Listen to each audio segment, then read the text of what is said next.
নমস্কার এভরিওয়ান, সবাইকে ওয়েলকাম করছি নতুন একটি রেসিপি দেখার জন্য। আশা করি আপনারা সবাই ভালো আছেন এবং সুস্থ আছেন। আজকে নিয়ে আসলাম ভাত দিয়ে দুর্দান্ত স্বাদের একটা মুখরোচক পিঠা রেসিপি। ভাতের পিঠা খেতে ভীষণ মজা। আপনারা যারা এখনও খাননি অবশ্যই বাড়িতে ট্রাই করে দেখতে পারেন। তাছাড়া এই পিঠাগুলো তৈরি করতে কোনো রকম ঝামেলা করতে হবে না, সহজ উপায়ে তৈরি করা যাবে। আর তৈরি করে যে একবারে খাওয়া যাবে তা না, আপনারা চাইলে কিছুদিন সংরক্ষণ করেও খেতে পারবেন। এবার আসি মূল রেসিপিতে। এখানে কিছুটা পরিমাণে ভাত নিলাম, আর এটা দুপুরের বেঁচে যাওয়া ভাত ছিল। ভাতগুলো অনেকটা শক্ত হয়ে গিয়েছে। আমি এই ভাতগুলো ব্লেন্ডারে খুব ভালোভাবে পেস্ট তৈরি করে নেব। কিছুটা পরিমাণে জল ব্যবহার করলাম। আর ভাতের পেস্ট তৈরি করতে গেলে জলের পরিমাণটা কিন্তু একটু বেশি লাগে। অফ ক্যামেরায় আরও কিছুটা কিন্তু জল দিয়ে ভালোভাবে পেস্ট তৈরি করে নিতে হবে। তবে আপনারা চাইলে গরম ভাত রান্না করে পিঠাগুলো খুব সহজেই তৈরি করে নিতে পারেন। আর আমি ব্লেন্ডারে ভালোভাবে পেস্ট তৈরি করে নিলাম। আপনারা চাইলে কিন্তু হাতের সাহায্যে ম্যাশ করে নিতে পারেন। সেক্ষেত্রে ভাতগুলো একবারে নরম হতে হবে, তাহলে খুব সহজেই ম্যাশ করা যাবে। এবার যেটা করতে হবে, ভাতের পেস্টটাকে চেলে নিতে হবে। তবে ভাতের পেস্টটা খুব ভালোভাবে যদি একবারে ব্লেন্ড করা যায় সেক্ষেত্রে চেলে নেওয়ার দরকার হয় না। অনেক সময় কিন্তু ভিতরে দানা থেকে যায়, দানাটা থাকলে ডিজাইনটা তৈরি করতে সমস্যা হয়ে যাবে।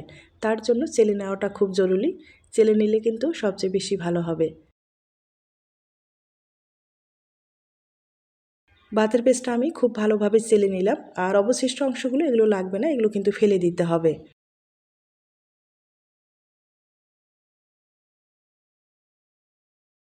ভাতের পেস্টটা অনেকটাই ঘন হয়ে গিয়েছে। আমি সামান্য পরিমাণে জল অ্যাড করে দিলাম। এবার খুব ভালোভাবে মিশিয়ে নেব। এই ভাতের পিঠাগুলো খেতে কিন্তু ভীষণ সুস্বাদু হয়। আপনারা যারা এখনও খাননি অবশ্যই এই পদ্ধতিতে একবার হলো তৈরি করে দেখতে পারেন। তাছাড়া ছোট থেকে বড় এই পিঠাটা অনেক পছন্দ হবে।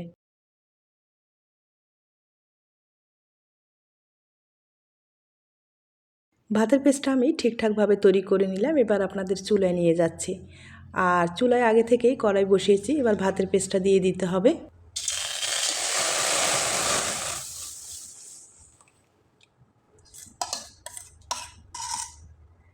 এখন আমি সামান্য পরিমাণে একটু লবণ অ্যাড করে দেব। আর এখানে কোনো কিছু দেওয়ার দরকার হবে না। এখন খুব ভালোভাবে নেড়েচেড়ে নিতে হবে, ভিতরে যেন লেগে না যায় সেদিকে লক্ষ্য রাখতে হবে। ভাতের পেস্টটা এভাবে নেড়েচেড়ে বলক নিয়ে আসতে হবে। চুলার আঁচটা একবারে কম করে দিয়ে কিছুক্ষণ এভাবে আমি নেড়েচেড়ে নিব।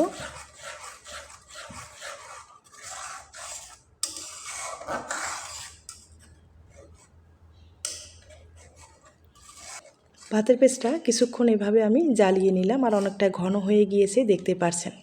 এখন যেটা করতে হবে, এখানে কিছুটা পরিমাণে আমি চালের গুঁড়ো মিশিয়ে দেব। আর আপনাদের হাতের কাছে যদি চালের গুঁড়ো না থাকে সেক্ষেত্রে কিন্তু আটা অথবা ময়দা ব্যবহার করতে পারেন, কোনো রকম সমস্যা হবে না। আমি এখানে প্রায় 100 গ্রামের মতো চালের গুঁড়ো ব্যবহার করলাম। এবার খুব ভালোভাবে একটা ডো তৈরি করে নিতে হবে।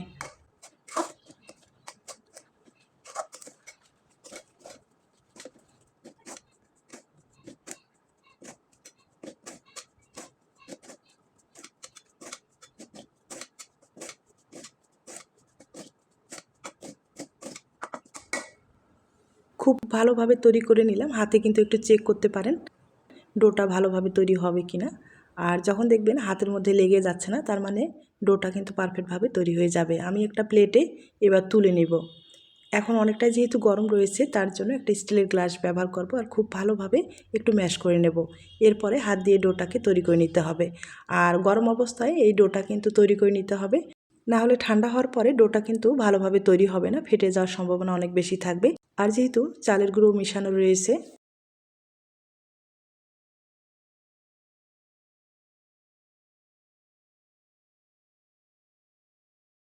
আর এই ভাতের ডোগুলো একটু নরম থাকবে, শক্ত করা যাবে না। শক্ত করলে কিন্তু বেশি করে আটা, ময়দা অথবা চালের গুঁড়ো মিশিয়ে নিতে হবে। আর শক্ত করলে এই ডিজাইনটা তৈরি করতে সমস্যা হয়ে যাবে। তার জন্য অবশ্যই এই ডোটা একটু নরম রাখতে হবে। আমি ডোটা খুব ভালোভাবে তৈরি করে নিলাম। আপনারা হয়তোবা দেখে বুঝতে পেরেছেন। একবারে সফট একটা ডো তৈরি করে নিলাম। আর এখন যেটা করতে হবে, পিঠার জন্য আমি পুরটা রেডি করে নেব। পুর হিসাবে ব্যবহার করব এখানে নারকেল এবং গুড়। আপনারা আপনাদের পছন্দ মতো পুর ব্যবহার করতে পারেন। তবে ঝাল পিঠা হিসেবে খেতে চাইলে সবজির পুর অথবা যে কোনো মাংসের পুর ব্যবহার করতে পারেন। আর আমি এখানে ফ্লেভারের জন্য 2টা তেজপাতা, একটা লং এবং একটা এলাচ ব্যবহার করলাম। এবার গুড়টাকে একটু ভালোভাবে জ্বালিয়ে নিতে হবে।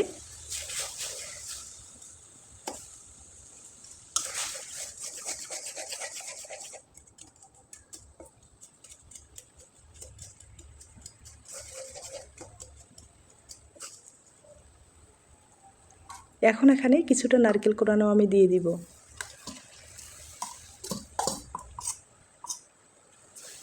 এখন খুব ভালোভাবে নেড়ে চেড়ে নিব। আর এই পুরটা কিন্তু একটু শুকনো শুকনো করে তৈরি করে নিতে হবে।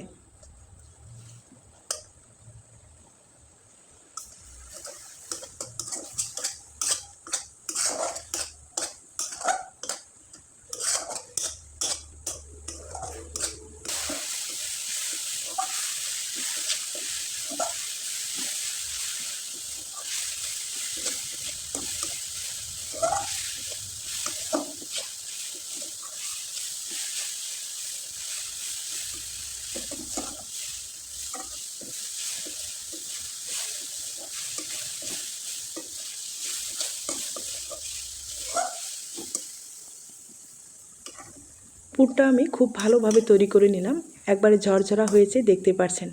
এখন একটা প্লেটে আমি ঢেলে নিব আর পুরোপুরি ঠান্ডা করে নিতে হবে।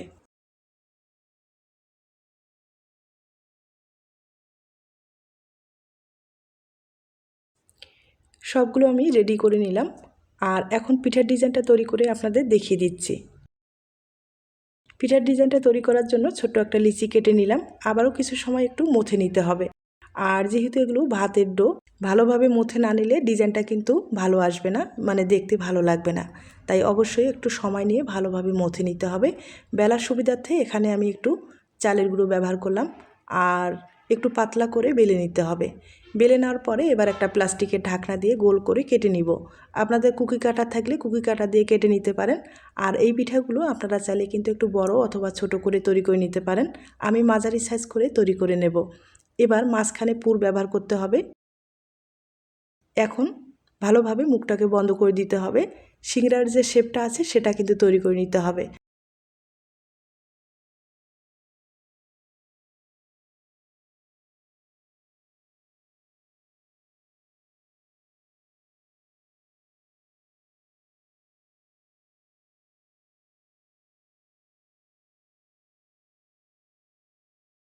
আমি খুব ভালোভাবে তৈরি করে নিলাম। এবার বাড়তি যে অংশগুলো আছে একটা সিজার দিয়ে কেটে নিব। এগুলো কিন্তু একবারে বাড়তি হয়ে গেছে আর দেখতেও অতটা ভালো লাগবে না। তাই একটা সিজার দিয়ে কেটে নিলে দেখতে কিন্তু ভালো লাগবে। তবে হাত দিয়ে ভালোভাবে চেপে চেপে বসাতে হবে যাতে ভাজার ক্ষেত্রে এগুলো খুলে না আসে। আর ভাজার ক্ষেত্রে খুলে আসলে তেলটা কিন্তু পুরোপুরি নষ্ট হয়ে যাবে। তাছাড়া পিঠাটা দেখতেও ভালো লাগবে না এবং খেতেও ভালো লাগবে না। তাই হাত দিয়ে ভালোভাবে চেপে চেপে বসাতে হবে। একইভাবে আরেকটা তৈরি করে নেব। এরপরে বাকি ডিজাইনটা আপনাদের তৈরি করে দেখিয়ে দিচ্ছি।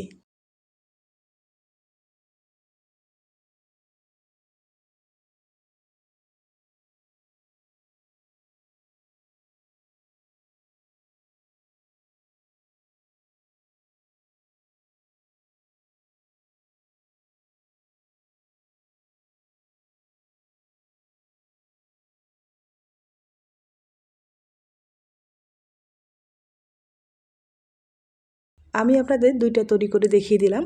এবার যেটা করতে হবে, বাকি ডিজাইনটা তৈরি করার জন্য একটা শন লাগবে। শন দিয়ে খুব সহজেই আপনারা বাকি ডিজাইনটা তৈরি করে নিতে পারেন। আর আমার মনে হয় এই শন সবার কাছেই আছে, তাই কম সময়ে এই ঝামেলা ছাড়া এই ডিজাইনগুলো তৈরি করে নিতে পারেন।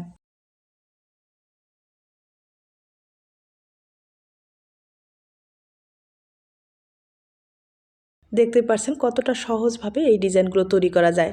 শুধু হাতের কাছে যদি একটা শন থাকে তাহলে খুব সহজেই আপনাদের পছন্দ মতো ডিজাইন তৈরি করে পিঠা বানিয়ে নিতে পারেন।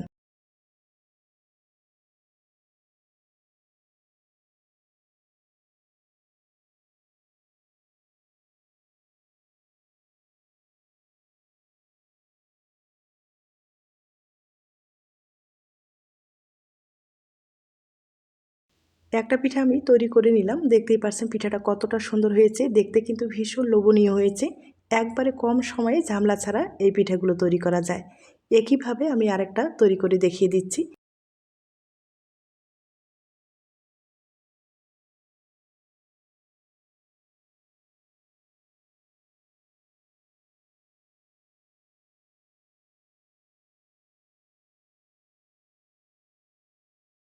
আমি আপনাদের দুইটা পিঠা তৈরি করে দেখিয়ে দিলাম। দেখতেই পাচ্ছেন পিঠাগুলো দেখতে কতটা সুন্দর হয়েছে। ভালো লাগলে এই ডিজাইনের পিঠা খুব সহজেই তৈরি করে নিতে পারেন। এখন কয়েকটা পিঠা আমি তেলে ভেজে দেখিয়ে দিচ্ছি। আর এই পিঠাগুলো হালকা আছে কিন্তু ভেজে নিতে হবে, বেশি আছে ভাজলে একবারে লালচে হয়ে যাবে, ভিতরটা কাঁচায় থেকে যাবে, খেতে ভালো লাগবে না। তাই একটু সময় নিয়ে মুচমুচে করে ভেজে নিতে হবে।